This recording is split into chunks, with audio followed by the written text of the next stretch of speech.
सवेरा हो गया है, चिड़ियाँ घोंसलों से निकल रही हैं, स्कूल की घंटी बज गई है, बच्चे सब स्कूल जा रहे हैं, हम भी तैयार हैं, स्कूल चले हम, मिलकर स्कूल चले हम। हो हो हो हो हो हो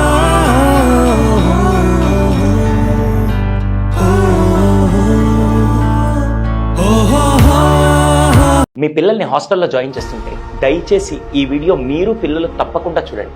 ఫస్ట్ వన్, హాస్టల్లో ఎందుకు జాయిన్ చేస్తారంటే మోస్ట్ ఇంపార్టెంట్ క్రైటీరియా ఏంటంటే ఒక డిసిప్లిన్ కోసం. మన ఇంట్లో ఉంటే మనందరికీ తెలుసు, వాడిని త్వరగా లేవమన్నా పాపను లేవమన్నా వాళ్ళు లేవరు. కానీ అక్కడ ఖచ్చితంగా లేవాలనే రూల్ ఉన్నప్పుడు దయచేసి వాళ్ళకే తెలియకుండా, అది 6 o'clock 5 o'clock వాళ్ళే తెలియకుండా ఒక రొటీన్లో అలారం అవసరం లేదు, వార్డెన్స్ లేపుతూ ఉండి కొన్ని రోజుల తర్వాత 5 o'clock వాళ్ళే నిద్ర లేవడం అనే ఒక రొటీన్ స్టార్ట్ అవుతూ ఉంటుంది. ఎప్పుడైతే రొటీన్ స్టార్ట్ అవుతుందో మనం కూడా ఇప్పుడు రొటీన్కే టైంకి ఈ టైం నిద్రపోతాం, ఈ టైంకి లేస్తాను ఒక రొటీన్ ఎలా ఉంటుందో అది వాళ్ళకి తెలియకుండా మెంటల్గా ఫిజికల్గా వాళ్ళని స్ట్రాంగ్ చేస్తుంది.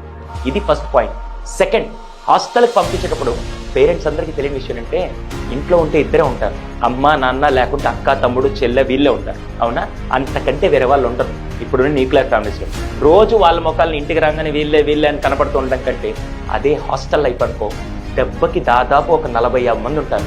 రోజు రాత్రిపూట అక్కడ లైట్లు ఆపేసినా కూడా మినిమం ఎంతమంది హాస్టల్ లైఫ్ని ఎంజాయ్ చేసే వాళ్ళందరూ కింద కామెంట్స్ రాయండి. సార్ వార్డెన్ లైట్ ఆపంగానే మేము పడుకుంటూ పోతామా, లేకుంటే సార్ అప్పుడు మా ఆర్కెస్ట్రా స్టార్ట్ అవుతుంది సార్, అలా డిస్కస్ చేసుకుంటూ లేట్ నైట్ దాకా మాట్లాడుకుంటూ పడుకుంటాం. అక్కడ ఫ్రెండ్స్ అండ్ నెట్వర్కింగ్ చాలా బాగుంటుంది. నువ్వు ఎక్కడో కర్నూలు నుంచి జాయిన్ అయి ఉంటావు, ఇంకో పర్సన్ నంద్యాల నుంచి, ఇంకో పర్సన్ నెల్లూరు నుంచి, తిరుపతి నుంచి, వివిధ రకాల ప్లేసెస్ నుంచి వస్తే నీకు ఒక నెట్వర్కింగ్ గ్రూప్ ఆఫ్ ఫ్రెండ్స్ తయారవుతారు. అది హాస్టల్లో ఉండే బెస్ట్ పాయింట్. థర్డ్ వన్, నిన్ను హాస్టల్కి పంపించి ఇక్కడ నువ్వు ఏది ప్రాపర్గా చేయగలుగుతున్నావు అంటే ఇంట్లో ఉంటే ఇంటికి రాగానే చంద్రముఖి పిలిచినట్టు రారా టీవీ చూడరా మొబైల్ చూడరా అంటూ ఉంటే నీకే తెలియకుండా నువ్వు ఫోకస్ చేయాలన్నా చేయలేకపోతున్నావు. కానీ హాస్టల్లో it's a very good thing. మన దగ్గర ఆ మొబైల్ కెమెరా ఫోన్స్ ఇవన్నీ ఉండవు కాబట్టి వీలైనంత వరకు వేరే ఆప్షన్ కూడా లేదు కాబట్టి చదువు మీద ఎక్కువ ధ్యాస పెడతారని చెప్పి చాలా వరకు హాస్టల్ పంపిస్తారు. 4వ పాయింట్, ఇద్దరు పేరెంట్స్ వర్కింగ్లో ఉండడం వల్ల ఇంకో ఆప్షన్ లేక అబ్బాయికి కానీ పాపకి కానీ మంచి చదువు ఇవ్వాలంటే ఖచ్చితంగా హాస్టల్ అని చెప్పి చాలా వరకు ఈ కారణం వల్ల కూడా మీ పేరెంట్స్ ని హాస్టల్లో జాయిన్ చేశారు. 5th మోస్ట్ ఇంపార్టెంట్ పాయింట్, అదేంటి తెలుసా? నువ్వు రోజు తిట్టించుకుంటూ బతుకుతావా లేకుంటే అప్పుడప్పుడు కింగ్ లాగా బతుకుతావా?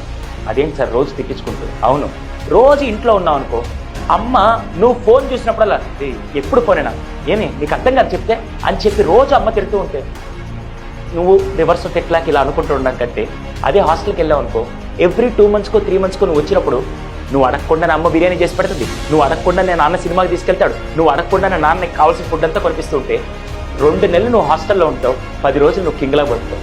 అలా అప్పుడప్పుడు వచ్చే ఆ లవ్ కూడా చాలా బాగుంటుంది. ఇది కూడా మీకు హాస్టల్ లైఫ్ చాలా డిఫరెంట్గా బాగుంటుంది. అంటే నేను ఇప్పుడు హాస్టల్ లైఫ్ని ఎంకరేజ్ చేస్తూ కాదు, ఎవరైతే ఇప్పుడు స్కూల్ స్టార్ట్ అయ్యి హాస్టల్కి వెళ్తున్నారో దయచేసి గో విత్ పాజిటివ్ మైండ్. అంతేగాని అదేదో మిమ్మల్ని జైల్లోకి వెళ్తున్నట్టు మా అమ్మ నన్ను అక్కడ బాగా ఎంజాయ్ చేస్తారు సార్ అని అనుకోకుండా just go and develop a positive attitude. అక్కడికి వెళ్ళిన తర్వాత ఇంకా అక్కడ కల్చరల్ యాక్టివిటీస్ మీకు ఎక్కువ టైం దొరుకుతుంది మీ మీద మీరు సెల్ఫ్ ఫోకస్ చేయడానికి. అదే చాలా వరకు ట్రావెలింగ్ టైంలో పోవడం, ఇంటికి వచ్చాక టైం వేస్ట్ చేసుకునే పనులు అక్కడ అలాంటివన్నీ ఉండవు. కాబట్టి దయచేసి హాస్టల్లో జాయిన్ అయ్యే పిల్లలందరూ ఇవన్నీ మైండ్ సెట్ మైండ్లో పెట్టుకొని just give a best for your next academic year. चले हम ओ हो